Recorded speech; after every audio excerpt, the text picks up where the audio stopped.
Jadi literasi itu tidak hanya berdasar kepada baca dan tulis.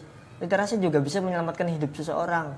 Kita 75% siswa yang bisa membaca itu bisa membaca, tetapi tidak paham apa yang dibaca. Apa yang dibaca. Hidup itu tidak melulu dengan keluh kesah gitu. Jadi kadang kan orang yang memiliki anak berkebutuhan khusus tuh Pak merasa minder. Saya mengatakan kepada diri saya bahwa cacat itu bukanlah aib, tapi dialah struktur paling ajaib gitu. Spiritabilitas itu dibeli oleh Bapak Gubernur Jawa Barat, yaitu Bapak Deddy Mulyadi, 1000 eksemplar Pak. Alhamdulillah. 1000. Tapi beda dengan orang yang punya motivasi dalam dirinya bahwa belajar itu sebuah kebutuhan. Iya. Literasi itu sebuah kebutuhan.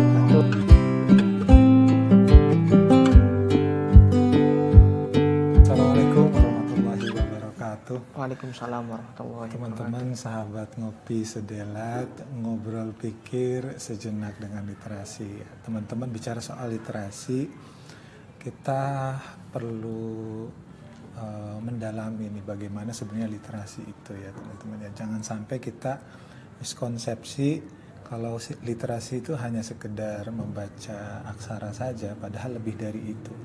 Memahami dan sampai pada tingkat bisa berkreasi dengan pemahamannya.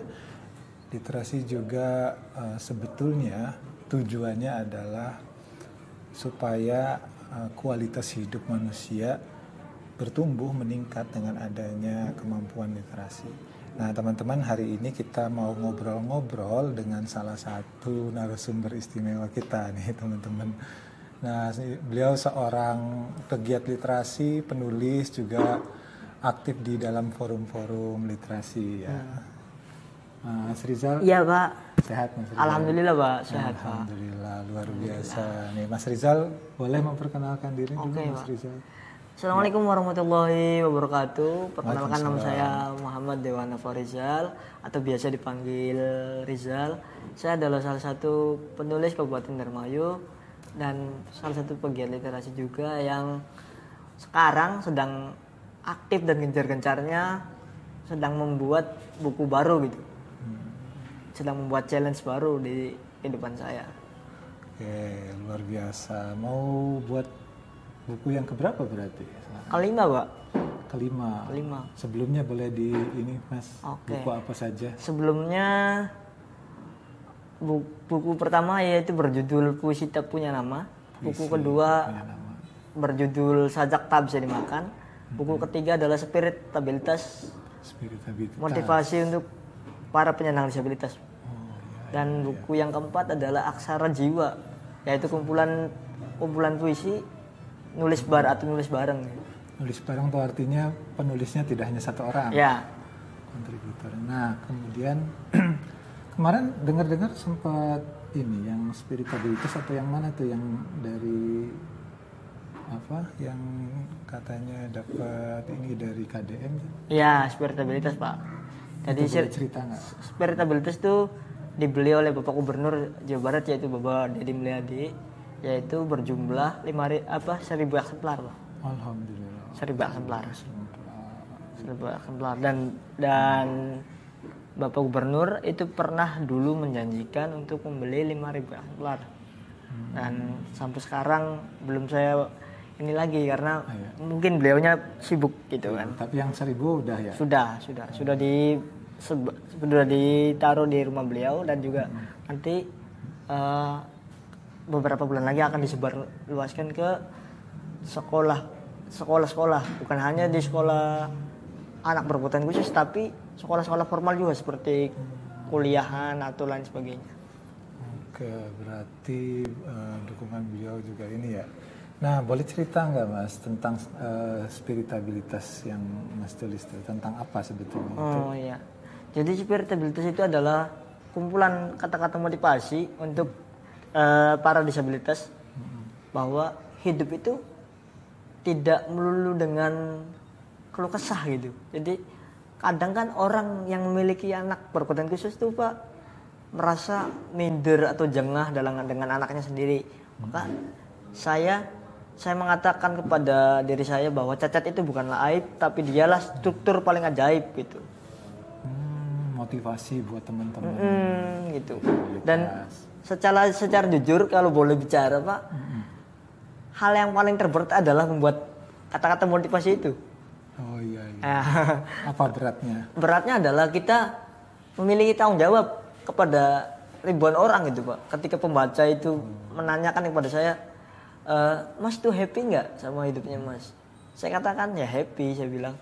Tapi saya belum, secara jujur nih, saya belum bisa terlepas dari masa lalu Pak. Oh iya, hidup mah ya tetap ya ada masalah ya. Kalau bicara bahagia ya bahagia, tetapi kan pasti ada masalah. Nah itulah yang menurut saya itu dosa terbesar saya Pak. Jadi karena penulis itu wajib dan harus mempertanggungjawabkan tulisannya, saya bilang saya tidak mau untuk menulis ini. Tapi teman-teman saya itu mendorong untuk saya melakukan ini. Nah, justru dari penulisan itu kan akhirnya Mas Rizal terdorong, termotivasi. Saya nulis ini, saya juga kira-kira harus seperti ini. Itu. Oh, itu jadi dorongan, jadi motivasi. Betul. Boleh ini nggak Mas, tantangan, mohon maaf ya misalnya, kalau kami kan tantangan menulis nih karena sibuk lah, karena macam-macam. Betul. Nah, mungkin dari Mas Rizal sendiri apa tantangan terberat ketika menulis? Tantangan terberat tuh ketika ini, Pak. Saya itu terkendala dengan motorik saya, Pak. Jadi motorik saya yang dua ini adalah susahnya itu ketika memegang pulpen itu bergetar, Pak, getar gitu. Nah, nulis pakai pulpen apa pakai laptop? Pakai laptop. Pakai laptop atau pakai notes kadang. Iya. Nah, kemudian kalau nulis di buku itu agak lama, Pak. Iya. Agak lama. Nah, karena saya sudah mengetahui kapasitas saya, Pak. Yang paling tersulit itu adalah ketika kita tidak punya bahan, terus kita tidak menulis gitu. Itu yang paling sulit. Kan kadang ada orang punya naskah, Pak. Naskahnya masih mentah lah. Iya. Tapi dia merasa tidak yakin dengan naskah itu. Ya itu yang paling sulit untuk penulisannya saya sendiri. Saya sendiri pernah punya biografi itu 2, Pak. Yang sampai sekarang belum saya selesaikan. Biografi 2 itu karena menurut saya membuat biografi atau membuat cerpen itu susah-susah gampang, Pak. Karena terkendala itu tadi konsisten sih kalau nulis tuh. Dan alhamdulillahnya kalau saya sendiri punya target, Pak. Tiap tahun tuh ada. Kayak saya kalau ada kegiatan saya tulis di kamar itu kegiatannya ini, hari ini, besok kegiatannya apa lagi kayak gitu. Jadi biar ada memori gitu. Itu tips-tipsnya biar kita konsisten gitu ya. Nah, Mas, kalau misalkan kita ini dulu deh ngobrol tentang literasi dulu deh. Menurut Mas Rizal, literasi itu sebenarnya apa sih? Kadang tadi ada yang bilang kalau literasi itu ya kemampuan membaca menulis ya. Kemudian ya selesai sampai situ. Gimana tuh? Nah, menurut saya literasi itu secara global tuh banyak, Pak, luas juga. Karena dari literasi kita tahu sejarah negara ini terbentuk. Dari literasi kita tahu bagaimana sebuah daerah itu dibentuk. Menurut saya memberi orang yang kelaparan itu juga literasi, memberi pekerjaan kepada orang juga literasi. Jadi literasi itu tidak hanya berdasar kepada baca dan tulis. Literasi juga bisa menyelamatkan hidup seseorang. Seperti contohnya dokter kan, dokter literasi, bidan itu kan literasi, menyelamatkan kehidupan seseorang. Gitu. Tuh ya, berarti makanya literasi itu penting buat kehidupan kita. Nggak bisa kita hidup tanpa literasi dan tidak selesai sampai membaca menulis atau membaca aksara. Saya juga pernah dengar tuh dari Menteri Pendidikan Dasar dan Menengah bilang kalau dari beberapa orang yang bisa membaca, ternyata 75% siswa yang bisa membaca itu bisa membaca, tetapi tidak paham apa yang dibaca. Apa yang dibaca. Nah, itu juga kan berarti memahami. Tidak hanya baca secara aksara, tetapi juga memahami. Apalagi literasi yang bermakna. Jadi kalau yang tadi disebutkan literasi untuk kehidupan, kualitas itu, berarti kan itu literasi yang bermakna. Contoh gini, misalnya seseorang digigit ular misalnya. Nah, kalau tanpa kemampuan pengetahuan literasi tentang literasi yang baik, dalam pertolongan pertama, Betul. bisa jadi dia akan meninggal saat itu juga. Karena kan tidak ada kemampuan berliterasi yang baik ya. Barangkali di situ ada obat-obat pertolongan pertama. Betul. Di hutan. Nah, itu kemampuan literasi. Jadi menyelamatkan jiwa seperti itu ya, Mas ya. Benar. Iya. Nah, ini selanjutnya barangkali gini, Mas. Tadi buku-buku yang sudah diterbitkan kan ada 4. Sekarang yang kelima ya? Yang kelima, Bang. Apa motivasi terbesar Mas Rizal? Saya ini perlu menulis, bukan hanya sebatas membaca buku saja. Oke. Kenapa perlu dituangkan ke dalam tulisan? Oh, seperti ini, Pak. Seperti halnya Tan Malaka ataupun Wiji Tukul. Saya ketika menulis itu, artinya saya sedang membuat sejarah dalam hidup saya pribadi. Jadi pertama kali itu disclaimer juga, pertama kali itu saya menulis itu, saya kumpulan puisi saya itu saya tolak untuk diterbitkan. Karena menurut saya ketika nulis itu diterbitkan, pasti orang itu akan melihat sayanya, akan melihat saya dan membeli buku saya karena saya. Dan saya tidak mau itu. Walaupun memang beberapa orang mengatakan itu personal branding. Nah, kalau saya itu lebih memilih untuk membuat personal branding saya sendiri. Seperti personal branding saya kepada Tuhan gitu. Bagaimana cara saya adabnya ketika berbicara dengan orang-orang gitu kan. Atau berbaur. Itu yang lebih saya utamakan. Kenapa saya tertarik di dalam dunia literasi? Menurut saya seperti Tan Malaka, seperti Sultan Syahrir, seperti Bung Karno. Mereka itu menulis di ruang-ruang gelap gitu, Pak. Di zaman yang memang tidak terjamah oleh media sosial. Nah, ketika itu saya memiliki kesadaran untuk menulis gitu. Karena menulis itu adalah artinya kita sedang membuat sejarah dalam hidup kita, Pak. Mengukir sejarah diri kita sendiri. Jadi bukan untuk mendapatkan tepukan tangan gitu, untuk apresiasi bukan. Tidak. Oh gitu. Paling tidak kita bisa mengapresiasi diri kita sendiri, Pak. Selama ini kan kita jarang tuh mengapresiasi diri kita. Oh ya kamu tuh, alhamdulillah ya kamu hebat gitu. Tidak ada orang yang seperti itu. Makanya saya ingin mengapresiasi diri saya melalui tulisan. Jadi tidak untuk diterbitkan awalnya ya, tidak untuk disebarluaskan lah, hanya untuk pribadi. Karena dulu saya itu menulis hanya di buku sama di notes, Pak. Kemudian saya bertemu dengan Bapak Saptaguna. Bapak Saptaguna itu yang menerbitkan buku-buku saya. Dari awal, betul. Jadi pertama kali saya bertemu dengan beliau itu melalui kakaknya, Pak. Melalui kakaknya kan kenal dengan saya, Pak. Kakaknya itu salah satu kalau boleh dikatakan Mas, pegawai koperasi. Nah, saya sering datang ke sana. Saya sering nulis sendiri di dalam kamarnya beliau. Saya sering diskusi sama beliau. Akhirnya dikenalkanlah sama kakaknya yang bernama Saptaguna itu.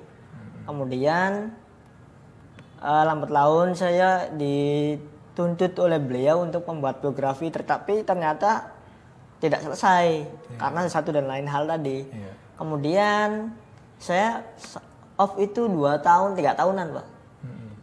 2 tahun 3 tahun akhirnya bertemu dengan ketua PCNU 2018-2019, yaitu Bapak Yaya Ansori. Dia memiliki platform yang bernama Indramayu Tradisi. Akhirnya saya kirimkan puisi-puisi saya di situ. Kemudian saya kirimkan lagi kumpulan puisi saya ke Pesapta. Akhirnya diterbitkanlah buku puisi yang pertama sampai sekarang. Oke, dari yang tadinya tidak berniat buat diterbitkan, kemudian akhirnya nggak apa-apa nih diterbitkan saja buat. Nah, kira-kira apa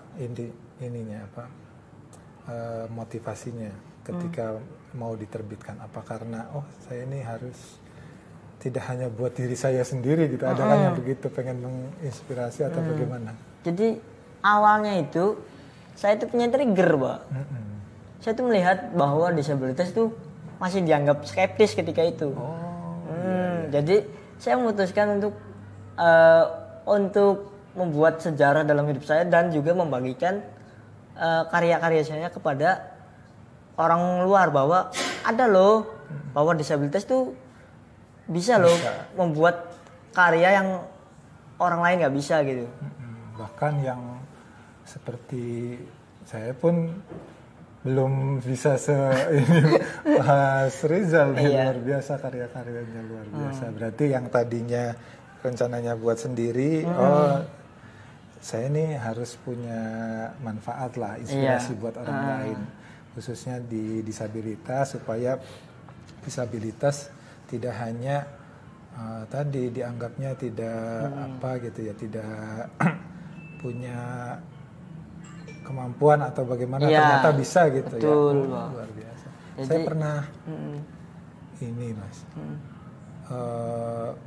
bilang juga ke anak-anak ya, apa sih baca tuh, pentingnya baca tuh.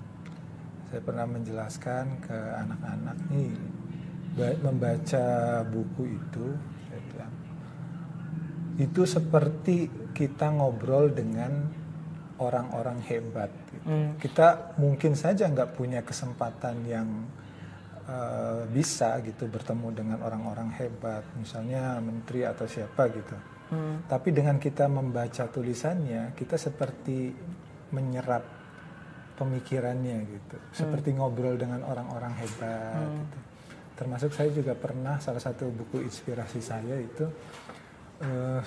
Fitra Best Education.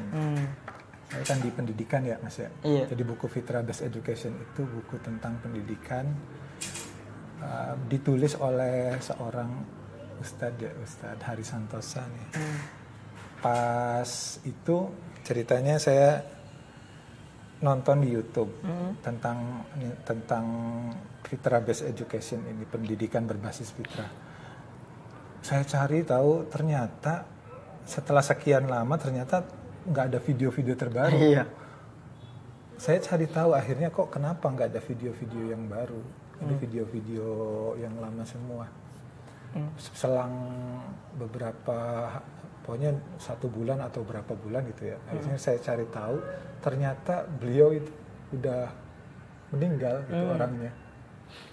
Tapi Facebook YouTube-nya masih memberikan manfaat buat kita. Akhirnya kita cari buku karyanya, saya beli waktu itu, dan luar biasanya seperti kayak orang masih hidup gitu. Orang sudah meninggal tapi ilmunya tuh masih terasa sampai ke saya gitu. Masih ada manfaatnya. Masih ada manfaatnya. Itu mungkin salah satu kalau dibilang amal jariah ya, walaupun dia udah nggak ada, ilmunya masih mengalir dengan cara salah satunya menulis buku. Inspirasinya masih ada sampai sekarang. Itu jadi titik balik saya juga di dunia pendidikan ya. Nah ini menurut Mas Rizal gimana? Membaca tuh seberapa penting sih buat kita? Gitu. Kalau menurut saya itu membaca itu banyak manfaatnya Pak. Ya. Pertama, ketika kita tidak tahu menjadi tahu. Salah satu yang membuat saya senang membaca itu adalah membaca sejarah-sejarah yang telah terjadi di Indonesia. Salah satu contohnya sejarah di mana gerakan G30S, dan ada framing yang mengatakan bahwa melalui 30 September itu video-video itu berhamburan dan tidak sesuai dengan faktanya. Saya itu menyukai Bapak Ali Sadikin. Nah, walaupun beliau kepala daerah DKI Jakarta waktu itu, beliau berani mengkritisasi kebijakan Orde Baru ketika itu. Nah, ketika itu saya berpikir bahwa orang memiliki pemikiran kritis itu nggak salah sebetulnya. Terlepas dari dia sayap kiri atau sayap kanan. Ketika dia punya pemikiran yang memang menurut dia harus diteruskan di Indonesia, ya harus gitu. Seperti Tan Malaka. Kenapa saya bilang Tan Malaka, Wiji Tukul dan Pram itu adalah sosok yang membuat saya jadi seperti ini ya. Karena menurut saya Indonesia tidak usah jauh-jauh ke Indonesia, Indramayu khususnya harus punya kesadaran pribadi bahwa literasi itu bukan hanya bagian dari seremonial, Pak. Seremonial itu begini, Pak. Bapak mengadakan BIMTEK, ya kan? Mengadakan BIMTEK. Nah, selesai dari BIMTEK itu tidak ada lagi pembahasan apa yang tadi dibahas itu, tidak ada. Hanya untuk seremonial, kita dapat undangan, selesai, tidak bermakna. Cuma hanya sekedar ya itulah. Maka saya mengkritisi yang dikatakan bahwa literasi itu adalah entertainment. Literasi itu bukan entertainment. Kayak contoh Bapak memperkenalkan Ngarut kepada Gubernur Jawa Barat misalkan. Itu juga literasi. Kan memperkenalkan. Bukan entertainment. Jadi saya menarik kenapa saya bilang literasi itu bukan entertainment. Ada orang yang mengatakan bahwa apa sih pentingnya membaca? Padahal pada zaman dulu buku itu bisa dilaminating dan lain sebagainya. Membaca buku itu bukan seperti kita menonton TikTok, menonton Facebook atau mendengarkan platform-platform media digital lainnya seperti YouTube. Itu tidak bisa digantikan, Pak. Dengan hal-hal yang itu, dengan media sosial. Karena membaca buku bagi saya adalah memperbaiki psikologi, memperbaiki keadaan mental, mempengaruhi kemandirian diri, mempengaruhi psikologis diri. Karena ke kualitas hidup kita meningkat dengan membaca. Karena ketika kita nih contoh sebagai orang tua tidak bisa membaca karakteristik anak, itu ya yang kita khawatirkan nanti di luaran sananya anak kita yang terdampak, Pak. Jadi betul. Ketika anak tidak dilarang untuk berbicara, kamu masih kecil, kamu orang belum ngerti. Itu yang salah menurut saya. Karena menurut dokter Tirta, anak itu harusnya diberikan kebebasan berpendapat gitu. Walaupun dia masih anak kecil gitu kan, masih umur 5 atau 4. Menghargai pendapat, betul. Jadi ketika pendapatnya anak itu ditolak, dia akan merasa seperti sepi gitu kan. Nah, nanti akhirnya lari ke yang lain gitu karena merasa pendapatnya tidak dihargai di lingkungan sekitar terdekatnya. Akhirnya memilih teman yang nggak tahu gitu apa asal usulnya. Akhirnya. Makanya kan ada teman-teman yang nakal, dia menjadi nakal. Ya karena itu tadi dia tidak diberikan ruang untuk berbicara dari hati ke hati oleh orang tuanya. Kadang contoh literasi yang paling pokok aja. Ketika bapak di sini, anak bapak di atas, bapak memanggil dari bawah. Nah sini, itu kan, itu kan salah satu contoh yang tidak relevan lah menurut saya, tidak bagus lah. Nanti ditiru. Akhirnya dia merekam dalam pikirannya. Bapak saya dulu begini loh manggil saya. Akhirnya tercetuslah seperti itu dalam pikirannya. Karena pendidikan yang berdampak itu biasanya dari teladan, sedangkan teladan kitanya tidak memberi contoh yang baik. Anak itu kan seperti kalau kata Maria Montessori anak tuh seperti spons. Jadi dia menyerap apa yang ada di lingkungannya, sekitarnya. Betul. Tidak banyak belajar dari nasihat-nasihat, tetapi banyak belajar dari apa yang dia contohkan di lingkungan sekitarnya. Bicara soal Tan Malaka, terus Gubernur Jakarta tuh siapa tadi? Wiji Tukul, terus yang Pramudia Anantatur. Nah, kira-kira salah satu buku yang menginspirasi Mas Rizal nih, boleh diceritakan nggak buku apa gitu? Buku itu tentang kalau buku ada namanya Sokosong Kadaver, Pak. Tentang apa itu? Buku Sokosong Kadaver itu adalah buku tentang psikologi pikiran seseorang, Pak. Pikiran seseorang itu yang menginspirasi. Jadi buku Sokosong Kadaver ini sebenarnya ada beberapa buku lain, tapi yang lebih condong saya baca itu. Karena salah satu penulisnya adalah dokter, Pak, dokter psikologis. Jadi dia menulis seluruh kisah pasiennya dia dalam buku itu. Nah, jadi saya memahami bahwa oh, yang namanya toksik itu begini, caranya harus seperti ini. Saya memahami bahwa ketika kita berbicara seperti ini, itu bisa diterima atau tidak, itu melalui respon dari sini, Pak. Iya, iya. Nah, dari sini turun ke sini, nanti keluar dari sini, Pak. Dari perkataan. Perkataan, ya betul. Oh, ya kayak ini teori kebiasaan. Semuanya dari pola pikir kita. Pola pikir kita itu akan membentuk apa yang kita ucapkan. Jadi apa yang kita ucapkan itu biasanya datangnya dari pola pikir. Iya betul, Pak. Terus apa yang kita lakukan datangnya juga dari pola pikir. Jadi menurut saya literasi ataupun apa namanya literasi sosial, literasi numerasi, literasi finansial itu sama-sama pentingnya juga, Pak. Kayak seperti gini, Pak. Literasi kan hanya berpatok dengan buku dan menulis saja, tidak sebenarnya. Kayak seperti apa namanya Stephen Hawking atau Steve Jobs, itu kan salah satu pianis ternama di dunia kan. Dia memiliki kelainan tapi dia memiliki keahlian untuk memainkan alat musik. Itu kan salah satu bentuk literasi juga. Di samping keterbatasan itu.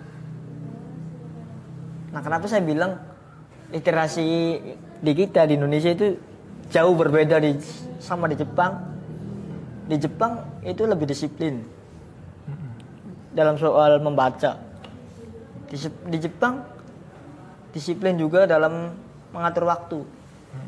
Di Jepang juga dalam cara mendidik itu lebih disiplin dan lebih lebih enak gitu, Pak, untuk didengarkan ketimbang di sini. Kalau di sini kan ada anak yang lari-larian, kita kan nggak fokus. Kalau di sana walaupun ada anak lari-larian juga mereka udah paham, Pak. Mereka paham mengatur sistem anaknya kayak gimana. Maka saya bilang kenapa Indonesia ini literasinya bukan tidak berkembang, belum berkembang karena kesadaran masing-masing, Pak. Ada orang yang mengatakan bahwa lebih mementingkan perut ketimbang literasi. Saya bilang ketika kamu mendapatkan income dari literasi atau entahlah ngojek itu kan harus bisa membaca map. Iya, itu kan juga literasi kan? Juga, ya. Literasi digital. Makanya sekarang map bukan map yang buku lah. Iya. Sekarang map kan pakainya Google Map. Makanya kenapa saya bilang orang-orang seperti Buya Hamka atau Gusmus kan basicnya kan bukan sastrawan tapi dia kiai kan. Tapi dia pintar meramu kata-kata dan juga pintar membaca puisi. Saya bilang literasi itu bukan hanya sekedar kita baca tulis, kita menyelamatkan hidup seseorang, membuat orang itu nyaman, membuat orang itu percaya diri sama. Itu literasi. Literasi psikologi misalkan. Kenapa saya tahu bipolar itu seperti apa, NPD itu gimana, DID itu gimana? Karena saya membaca literasi. Saya pengen tahu dulu nih, DID sampai bipolar itu gimana sih? Itu. Berarti jangan salah ya teman-teman ya, literasi itu ya erat kaitannya sama kehidupan ekonomi kita juga. Betul, Pak. Karena tadi misalnya Gojek saja kalau tidak bisa baca map ya tidak bisa jadi Gojek, gitu kan. Itu juga itulah pentingnya literasi sebetulnya. Jadi literasi itu tidak hanya sekedar membaca buku, tapi kaitannya juga dengan kualitas hidup, kesejahteraan kita ada di sana. Termasuk ketika mohon maaf ya, sekarang tuh banyak konten-konten digital yang kurang inilah. Contohnya misalnya judo. Dulu judi kan di karang-karang, di kebun-kebun gitu ya. Sekarang judi di kamar bisa pakai itu. Kalau kita tidak bisa membaca itu sebagai sesuatu yang buruk karena salah menginterpretasikan, salah memahami, dianggapnya judul itu sebagai penghasilan, itu kan berarti kurang literasi. Akhirnya ekonomi kita berantakan, gitu kan, banyak kejadiannya seperti itu. Dan banyak juga orang itu lebih mempercayai video 30 detik ketimbang narasi yang ada di medsosnya Pak, yang ada di short, video-video short ya. Iya. Video-video Jadi pendek. orang itu sekarang kenapa orang itu gampang naik? Iya. Karena ya itu kemakan dengan narasi-narasi bodong. Nah itu kan kemampuan literasi yang dipertanyakan. Iya. Gimana kalau cuma 30 menit senangnya informasi-informasi yang instan tidak utuh, kadang terjebak sama hoax gitu ya. Makanya ketika saya berbicara tentang pendidikan, pendidikan itu dari SD sampai SMA kan 9 tahun total ya. Iya. 9 tahun. Nah dari 9 tahun itu saya pernah bertanya sama teman saya namanya, kamu tuh kan dari SD sampai SMA itu kan 9 tahun. Iya. Terus sekarang sudah lulus kuliah. Kamu tuh sudah mendapat apa dalam kehidupan kamu? Apakah kamu jauh lebih baik atau malah sebaliknya? Saya menyesal Mas katanya. Sekolah itu gini. Bukan sistem sekolahnya yang kamu salahkan. Tetapi cara kamu memahami sistem sekolah itu. Ya kan? Iya benar. Jadi terkadang orang itu menganggap bahwa sekolah itu tidak penting. Iya. Memang menurut Rocky Gerung dan lain sebagainya itu memang ada kata-kata yang Rocky Gerung bilang sekolah itu tempat untuk mendapatkan ijazah. Iya, bukan tempat untuk pernah berpikir. Itu. Iya betul. Itu menurut saya relevan juga karena yang terjadi realitanya kadang lulusan SMK gitu. Jadi pedagang ya ada. Iya. Ya sebetulnya tadi ya mengenai literasi. Ya kalau memang dia belajar kemudian mendapat sesuatu, ya tidak mungkin hidupnya dengan 9 tahun dia sekolah, dengan kuliah 4 tahun misalnya. Tidak mungkin kualitas hidupnya begitu-begitu, harusnya ada perubahan. Ada kenaikan, betul. Harusnya ada perubahan dengan literasi. Nah, mungkin kesalahan dia memahami apa itu sekolah, apa itu literasi. Nah, ini tentang komunitas ya. Oh iya. Tadi Mas Rizal juga bicara tentang kesadaran. Gitu tuh penting memunculkan kesadaran. Kesadaran tuh biasanya lahir dari kebutuhan. Iya. Misalnya gini, orang yang ngerasa butuh dengan belajar, dia akan muncul motivasi dalam dirinya buat belajar. Iya. Beda dengan orang yang dipaksa buat belajar. Iya betul. Ya, kadang kalau orang yang dipaksa buat belajar tuh, ya ketika tidak ada yang dorong, selesai belajarnya. Orang yang lulus SD, orang yang SMP, SMA, setelah SMA dapat ijazah, selesai belajarnya. Iya. Nah, tapi beda dengan orang yang punya motivasi dalam dirinya bahwa belajar itu sebuah kebutuhan. Iya. Literasi itu sebuah kebutuhan. Betul. Nah, makanya pentingnya berkesadaran, terus tadi bermakna, literasi yang bermakna. Nggak mungkin kita berliterasi tapi tidak punya makna dalam hidupnya. Setelah belajar sesuatu, dia tidak punya apa-apa dalam hidupnya. Itu kan berarti belum bermakna kan? Iya. Nah, melihat itu dari sisi komunitas barangkali. Sebetulnya komunitas apa yang sudah Mas sedang bangun nih? Kemudian komunitasnya nih seperti apa? Apakah komunitas yang ikut tidak punya kesadaran tapi disuruh ikut? Iya, tidak. Atau komunitas yang bagaimana? Jadi komunitas saya itu ada banyak sebenarnya Pak. Tapi yang saya prioritaskan adalah satu komunitas yang baru saya buat itu. Iya. Komunitas Forum Sastra Gembira ini bertujuan untuk meningkatkan kesadaran secara personal, secara pribadi tentang kehidupannya dia masing-masing. Bagaimana dia mengafirmasi hidupnya dia, bagaimana dia mengatakan bahwa hidup dia itu berharga, bagaimana dia mengatakan bahwa 1 tahun ke depan saya harus punya mimpi gitu kan.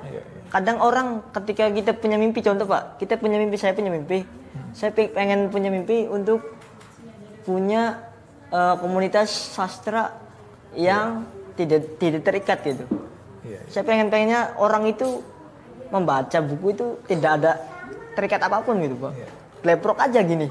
Leprok biar mereka yang baca santai sendiri gitu, santai. Kemudian saya punya ide, punya gagasan bahwa orang-orang yang dikatakan orang itu pemulung atau pengamen, kita suruh baca puisi aja. Nanti kita kasih 50.000 satu orang kayak gitu. Artinya sebuah komunitas itu tidak harus dengan aturan, Bang. Kalau hidup memang harus punya aturan. Tapi kalau komunitas saya ini, karena saya ngambilnya dari beberapa sekolah dan saya ingin mereka itu menghargai hidupnya, bukan menghargai saya ya, menghargai hidupnya. Bahwa hidupnya mereka ini berharga gitu. Hidup mereka berharga. Dan dari literasi lah kita bisa mengetahui bagaimana hidup kita ini berjalan gitu. Berarti komunitasnya lahir dari kesadaran, karena minat gitu ya. Karena memang dia punya keinginan untuk misalnya menulis atau memang keinginan sendiri untuk bersama-sama ayo nih membuat sesuatu gitu, membuat karya gitu. Dan komunitas Forum Sastra Gembira ini sama sekali tidak saya paksa. Orang-orang ini tidak saya paksa untuk standby di sini. Kalau mau keluar silakan keluar. Tetapi kemudian saya mengatakan kepada mereka bahwa kamu tega ketika ada orang yang tidak bisa membaca dan menulis, itu tanggung jawab kita loh. Sampai seperti begini Pak. Bapak kan tadi mengatakan judul ya.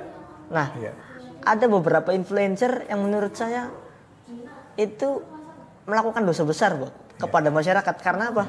Dengan dia mempromosikan judul, artinya dia melakukan dosa itu kan. Dari judul itu kan ada nyawa yang hilang. Ada rumah tangga yang hancur. Ada yang ekonominya hancur. Iya. Artinya dari situ saya memiliki kesadaran bahwa mereka-mereka yang tidak terjamah oleh pemerintah, mereka-mereka yang tidak terjamah oleh pendidikan, ayolah kita kerjasama dengan anak-anak muda ini. Saya masih ingat betul kisahnya Jenderal Sudirman yang melawan Belanda dalam kondisi sakit. Nah, saya berpikir bahwa saya dengan kondisi sakit seperti ini, saya ingin membuka mata dunia lah bahwa keterbatasan itu bukan halangan untuk bisa bermanfaat bagi siapapun. Keterbatasan itu bukan halangan untuk kita berkeluh kesah hari ini. Saya tidak ada uang hari ini berkeluh kesah, tidak. Orang kan sekarang anak-anak muda pada intinya anak-anak muda itu ketika lulus dia tuh kan bingung mau gimana. Nah, saya kasih pembekalan, salah satu contoh pembekalannya adalah dia harus memiliki personal brandingnya dia sendiri. Itu lain daripada yang lain, karena yang namanya di era globalisasi sekarang persaingan untuk masuk kerja itu sulit, Pak. Maka dengan itu kita bisa bertransformasi, Pak. Berarti semangatnya komunitas ini, semangatnya forum ini adalah bermanfaat buat orang lain. Jadi ketika melihat anak yang tidak bisa baca, ilmu kita yang kita punya kalau tidak bermanfaat, berarti kan kita punya tanggung jawab terhadap ilmu itu. Kalau tidak bermanfaat berarti ilmu yang Allah titipkan kepada kita tidak ada artinya, tidak ada gunanya. Jadi bermanfaat buat orang lain. Kata ini mah khairun nas anfa'uhum linnas. Sebaik-baik manusia adalah yang bermanfaat buat orang itu ya, spiritnya ya. Kalau saya pernah ngobrol itu, pendidikan tuh ada 3 tahapan, Mas. Pertama, orang tuh manusia nih bergantung pada orang lain. Manusia tuh bergantung pada orang lain. Kedua, manusia tuh sebisa mungkin punya kemandirian dengan kemampuannya, ya, meminimalkan bergantung pada orang. Yang ketiga, level tertinggi adalah manusia yang bermanfaat. Jadi belajar itu bukan hanya sekedar mencapai kemandirian, bisa kerja, bisa cari uang, bisa makan sendiri selesai. Nggak cuma itu. Manusia tuh sebaiknya mencapai level tertingginya, yaitu bermanfaat. Jangan sampai hanya selesai dengan dirinya sendiri. Oh, saya ini udah bisa kerja, penghasilan saya banyak. Apa manfaatnya buat teman-teman? Apa manfaatnya buat lingkungan sekitar kita? Nah, kita nggak bisa berhenti sampai level kemandirian saja, harus bisa punya manfaat bagi yang lain. Ya, karena tujuan hidup manusia kan sebetulnya diciptakan menjadi khalifah di muka bumi. Khalifah kan artinya tidak hanya sebatas pemimpin, tetapi dia punya misi untuk lingkungan sekitarnya. Betul. Ya, misalnya kita punya misi di bidang pendidikan, ya. Terus manfaatnya apa kita nih hidup di dunia di bidang pendidikan? Ada yang misinya di bidang kesehatan, misalnya menjadi dokter atau apa. Itu sebetulnya.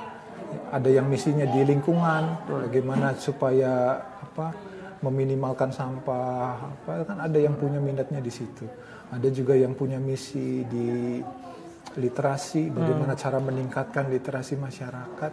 Jadi tidak hanya sebatas dirinya saja sendiri yang terliterasikan, tapi juga untuk ingin orang lain juga ikut merasakan hal yang sama. Betul.